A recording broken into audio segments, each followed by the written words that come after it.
Okay, I'm here this afternoon. Yeah, I know I promised to discuss. We were discussing pepper production yesterday, the best pepper to produce, and we're discussing the best pepper to produce. We're discussing the best pepper to produce, and I don't know, but quite this afternoon I'm going to change the topic. We can go to the best pepper maybe some other time. But I'm going to change the topic right now. I'm going to discuss the topic that affects all farmers. I'm a farmer, a rural farmer. Now, what happened? Like yesterday, all night I couldn't sleep. I want to appreciate everybody that have commented on my posts. I want to appreciate everyone for the suggestions. I want to appreciate everyone that has come to put one point or the other. Sincerely, I appreciate you. And sometimes, you see, they say necessity is the mother of invention. I don't know. I should have really felt bad about what happened. Yesterday we harvested, for those people that don't know, yesterday we harvested some cucumbers for the market. And you see, it's like gambling when you are selling your produce, especially when you have bulk. If you have few, you can easily distribute, sell in kgs and whatever. But when you have bulk produce, it becomes a challenge. Imagine I have 40 bags, 50 bags. How do I sell that? And and like the challenge we always have, there's usually no preservative method, as in you can't immediately you're harvesting, you need to get it to the market and you need to sell it. Now you find out that there are people that take advantage of farmers always believe we should always be on the farm and be producing and be, you know what I mean. I want to be on the farm, I want to produce. What we all forget to do, including me, is our market. I try to for my tomatoes, I created a market home delivery, which is a better price for me. But for cucumber, it's still a big challenge. But now, what happened yesterday is a big eye opener, and actually, it's going to bring some kind of change, because right now, I think we are working on creating a better market for fresh vegetable farmers. Now, like for people that are joining me, yesterday, my farm we harvested cucumber yesterday. I contemplated either sending it to Lagos or Ibadan. I negotiated and everything, and I felt Lagos would be favorable for me because the woman gave a better price. I sent it to her. But on getting to her place, on the cucumber getting there, the vehicles got there. We're talking of 11 in the evening, 12 o'clock. She called me that she's not going to buy it. I should take it away. I should just get it out. How can I use another bag? The funny thing, they use feedback for cucumber bag, as in the package. Imagine, no measurement, no anything, you must use feedback, and that's what we supply to the market. And the feedback is written on it 25 kg. But you see, so she insisted, why did I use this other bag? There's a yellow bag I need to use and everything. I told her, I was even explaining to her, there was no yellow bag in the market and everything. She was shouting and said they should just go take it away.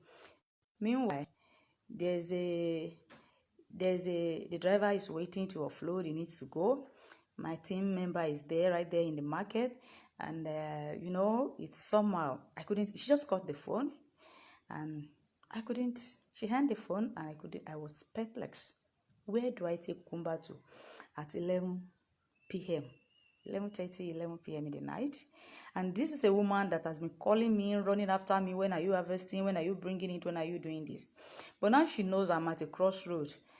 And okay, where will I start taking the cucumbers to? And Bucky, my partner actually was pleading, begging her.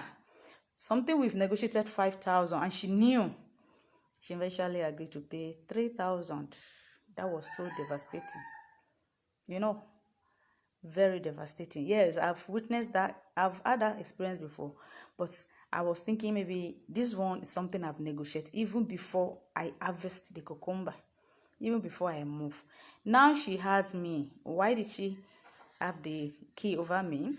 She had me because, one, they are perishable goods. So it means they start deteriorating immediately. There's no way I can take them back to the market and to the farm. There's no way I can get somebody to buy them that evening, that night. She just took advantage of that thing. The second one, so right there, since that yesterday night, I actually couldn't sleep. I actually didn't sleep because I just felt this can't continue. We can't keep doing this and expecting there should be changes. Obviously, it means if I packed another thing next week, even if you go to another market, mile 12, it's worst.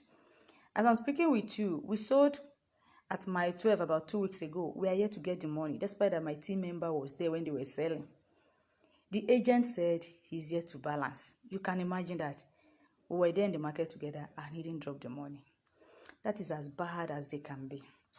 So that midnight, that's whatever, everything keep ringing in my head. How do you sort this? I remember 2-3 years ago, I went to Oyingbo market to see if I can get some market day shops. But like I said, then I was looking for those places for myself, personal. Let me see if I can get it. They gave me a bill of 250,000 for registration. Registration is not inclusive of the shops or whatever. You registered, then you now start paying. They now give you a place, a small place. It's not that it's very secured and everything. I moved away from there. You find out that when you go to our markets, vegetables market, it's the non-literate that are there, and they are extorting us. They are extorting farmers. You see people shouting, this one is expensive, that one is expensive. But you find food is expensive, but you find that it's not trickling down to farmers. Farmers we are not getting this money, and we are the one working. So I put a proposal out on my timeline, and what I just need there is maybe 20 to 30 farmers where we can take a plaza, we can get a warehouse, and in the warehouse we can not keeping. The warehouse should be close to the market because we need to take some shares from the market.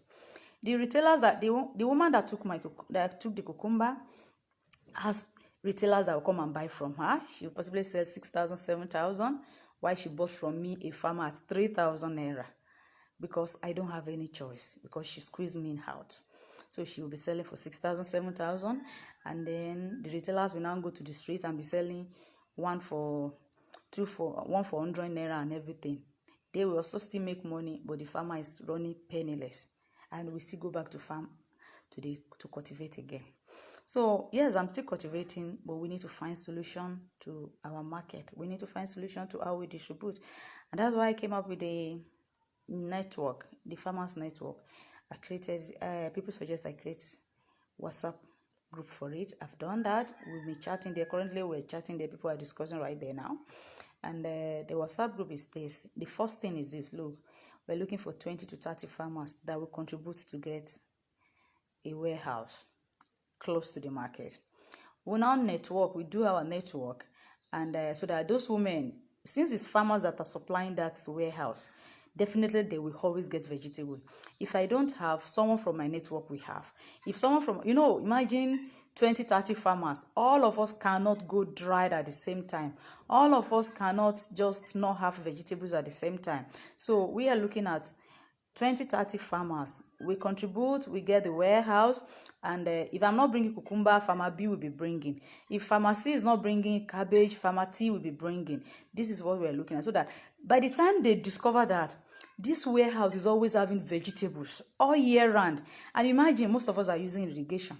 So by the time they discover that our warehouse is always having vegetables all year round, even the retailers, those women, they will come and be queuing. They will come and be staying there because they know you are always having. The market women, we are the one that supplies them. It is we, the farmers, that supply the market women. So why then do we have to be, so it's collective effort. With collective effort, it will be easy for us to achieve this. I'm looking at a way where we get a warehouse, cubicle or whatever. I bring my produce. Already we have people now that are volunteering to be distributors, as in sales rep. They will market the produce in their community, in their area, so that they can just pick from that warehouse and sell in their community and everything. I think it's funny that it is even we, the literate people, that buy from the non-literate, that are even ripping us, the literate, off. So why don't we just remove the middlemen, the non-literate, and go and sell directly to our literate friends? We sell directly to our literate neighbors. We sell directly to our, I'm sorry to use that word, but it's disturbing that I have to go and dump my cucumber with somebody that did not suffer or did not work for it, and I still remain penniless. I keep working for them. So the group, we're still discussing there. Let's see what people contribute. But to be candid, I just need 20, 30 people so that before the end of this month or by the middle of this month, we get the shops close to a proposed market. We use that one as a startup. We get the shop, and when we get the shop, we can start selling from there. Whatever the area is requesting for us, we pay the bills and everything, and then we can sell. Not even we can also choose to sell in kgs. We can insist we are not selling in bags. Let me see, the best time to even be in the market is when we have produce where nobody is having. Those women will come around and they will request for it. We should start to change the system. What's the essence of our education if the non-educated still have to control us? If we still have to go to farm and why? So we should start. Imagine, at 200 naira per kg for that cucumber, that bag is like 6,000 or 7,000. So imagine the woman buying at 3,000. That means it's buying at 100, and she's going to, so she gets double of what we sell. We that even produce, we use irrigation, we use water, we use drip tapes, we have laborers, we pay, So how do we, so you find out, so we need to break that jinx. We need to create the market, and collectively, I believe we can do it. Why collectively?